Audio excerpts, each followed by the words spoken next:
Hello বন্ধুগুলেন, তোমরাগুলো কেমন আছেন? আশা করং সবাই ভালো আছেন। তো তোমরাগুলো সবাইকে স্বাগত জানাং মোর রাজমুশি বনানি চ্যানেলে। তো আজি আসবে আমার বাড়িতে সাগাই বলতে ছোট ভিনি আর ভাগ্নে আসবে। তো এই যে দেখো রান্নাঘরের অবস্থা আজি মোর নাজেহাল। তো আজি এই যে ছোট বড় দুটো মাছে আনছে, বরেলি মাছ আর হবে মটন, ইলিশ মাছ আছে। তো এটাই বাবুর ডাল আর বাবুর তরকারি ভাত এটা হয়ে গেছে। আর এটাই মুই ডাল সম্বাদ দিবে লিখছেন, বুট ডাল দেখিয়েছেন। এটি হবে সাগাইয়ের জন্য সকালের নাস্তা। তো গরম গরম লুচি মিষ্টি আর এই যে বুট ডাল আলু দিয়ে এটা সকালের নাস্তা।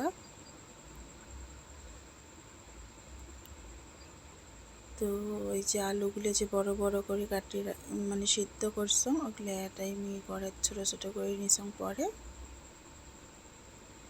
ছোট ছোট করে এমন করে নিলে আর কি খাওয়া সুবিধা হয়, লুচি হোক রুটি হোক বুট ডালটা। তো এটাকে বুট ডাল তারপরে আসি মানে গরমও যেটা দিচ্ছে গরমত, আর যেহেতু সাগাই আসবে তো রান্না তো করাই লাগবে না। তো আজ অনেক কয় পদ রান্না হল। তো এই বুট ডালটা হয়ে যাওয়ার পরে এটাকে যে ছোটো যেগুলো বরেলি মাছ ওগুলো দিয়ে মাছের চচ্চড়ি করি, আর বড় বরেলিগুলো রাখিয়ে দিই মানে ওগুলো ভাজাই খাবে। আরও বড় বরেলি দিয়ে আর কোনো অন্য আইটেম না করুন, যেহেতু পদ অনেক আছে।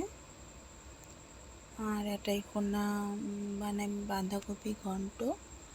তো বাঁধাকপির জন্য এটাই ফোড়নো জিরে শুকনো লঙ্কা দিয়ে আলুগুলো হালকা হালকা ভাজি দিই। ভাজি নেওয়ার পরে বাঁধাকপি ঘন্টটা করি।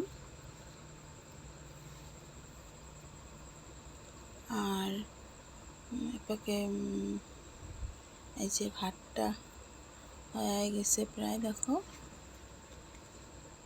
সিদ্ধ চালের ভাত হতে অল্প টাইমও লাগে।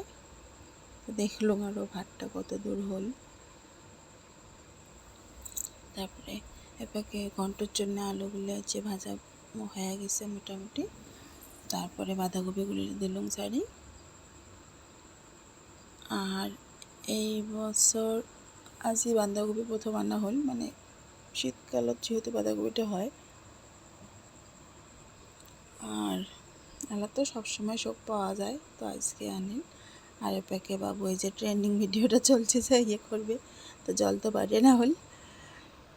আর এপাকে এই যে মটনের জন্য আলুটা ভাজি নিয়ে এলাম। আলুটা আগত ভাজি তুলুম আরও, তারপরে ওপাকে বাকি রেডি করি।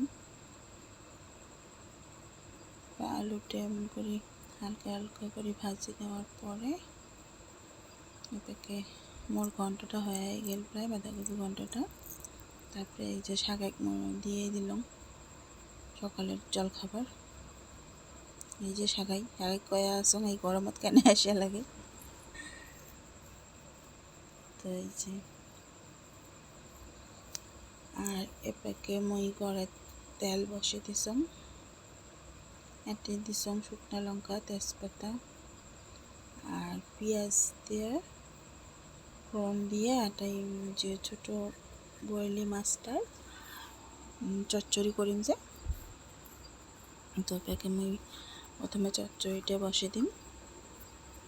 তো যে পেঁয়াজটা হালকা ভাজা হয়ে যাওয়ার পরে ওটাই চচ্চড়ি সবজিটা যে বসে দিলাম। সবজিটা এপাকে আদা হতে হইতে মোর মাছগুলি এপাকে ভাজি নেওয়া হয়ে যাবে। তো একবারে দুইটা চুলাতে বসে দিছম যাতে তাড়াতাড়ি হবে, যেহেতু অনেকগুলো পদ। আর এমন করিয়ে মুই বানাং, আগের ভিডিও তো কইসং তোমরা হলে মানে রান্ধিবার জন্য পাকঘরের চাইম মানে কত তাড়াতাড়ি আর কি রান্ধি বাইরে হওয়ার পর এটা আর গরমের দিনত ভালো না লাগে। তো এটাই যে প্রথমে বড় বয়েলি মাছগুলো ভাজি নিই, তারপরে ছোটোগুলো এই যে ছোটো মাছগুলো এগুলো দিয়ে চচ্চড়ি করি। তো এটাই তো মোটামুটি ভালোখানি মাছ আছে, অতগুলো লাগে নয়। অর্ধেক মাছ চচ্চড়ি দিম আর অর্ধেকটা ভাজাই থাকবে।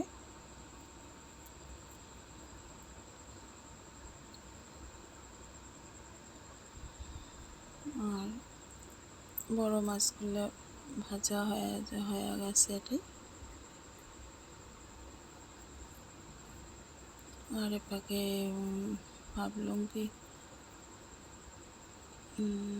মাংসটা বসে দেন।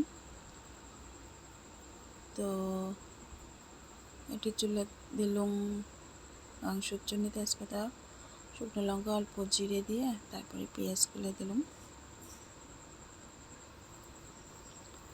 আর এপাকে হবে তোমার মসুর ডালের বড়া। মসুর ডালের বড়া মানে মসুর ডাল কালকে কাটকেরে আসিল, বাটায় আসিল, তো ফ্রিজত আসিল। তো ভাবলাম ওগুলো আরও কেনে বাদ যায়, তো মসুর ডালেরও বড়া হল। আর এপাকে এই যে মাংসটা মই 15-20 মিনিটের জন্য ম্যারিনেট করে রেখে দিলাম।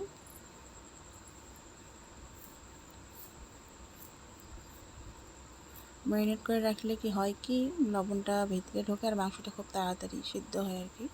তারপরে যে ছোটো মাছগুলো এটা ছাড়িয়ে দিলাম মাছের চচ্চড়ি। তো মাছের চচ্চড়ি মোর হয়ে গেল মোটামুটি।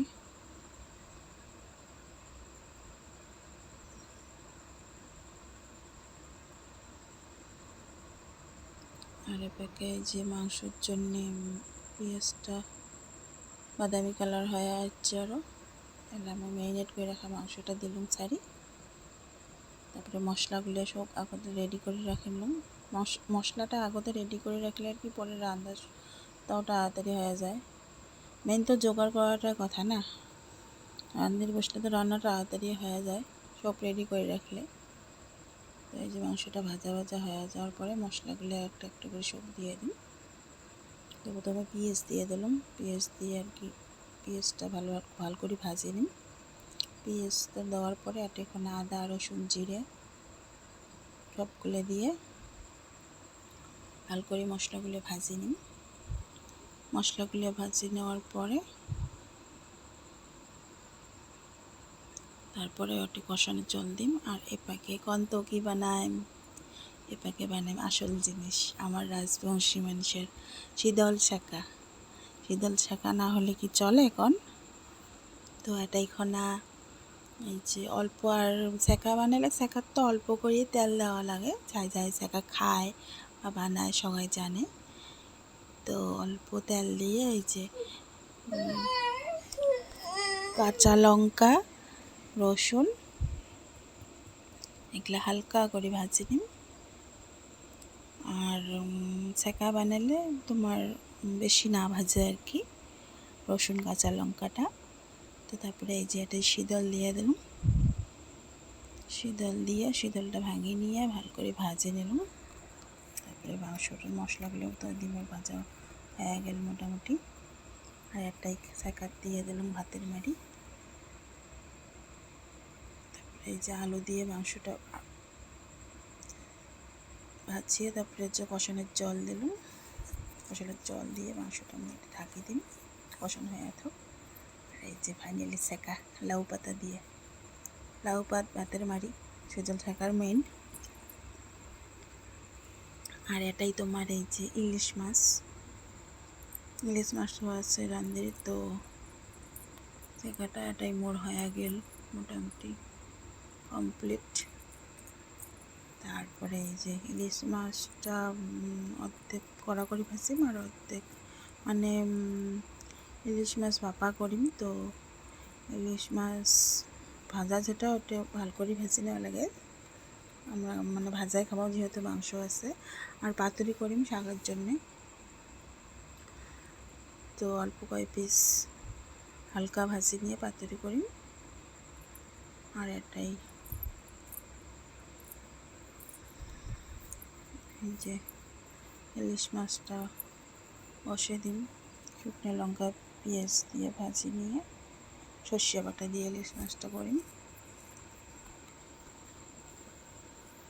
তো পেঁয়াজগুলো ভাজা হয়ে যাওয়ার পরে এটাই সর্ষে দিয়ে ইলিশ মাছটা করিম। কাঁচা লঙ্কা মেইন, কাঁচা লঙ্কা তো দেওয়াই লাগবে ভাপাত। তো যেহেতু অল্প করিম এই যে সর্ষে দিয়ে একদম পুরো মাখা মাখা করে ইলিশ মাছ কয়টা কাপে নিলাম। আর আমরা যেহেতু ভাজা খাবো, এই যে ফাইনালি শাকাই বসে গেল। শাকাই কিন্তু শাকের মুখ দেখার বাধা করছে, না দেখায় বলে, ওই জন্য না দেখলাম আরও। এই যে আজির শাকের আইটেম এগুলো। আর এই যে বাবু হাত ঘরটার মধ্যে দেখো ইয়ে কী খায় আছে, আইসক্রিম। ইয়ার পিসা আনছে এর জন্য আইসক্রিম, তো এই আইসক্রিমে খাবে, ভাত না খায়, ভাত অল্প পরে দিন, আইসক্রিমের পুরো জেদ ধরছে। এই যে এটা ডাল, ছাক্কা, ইলিশ মাছ ভাপা, মাংস, বড়া, এই যে আজকের আইটেম এগুলো, বাঁধাকপি।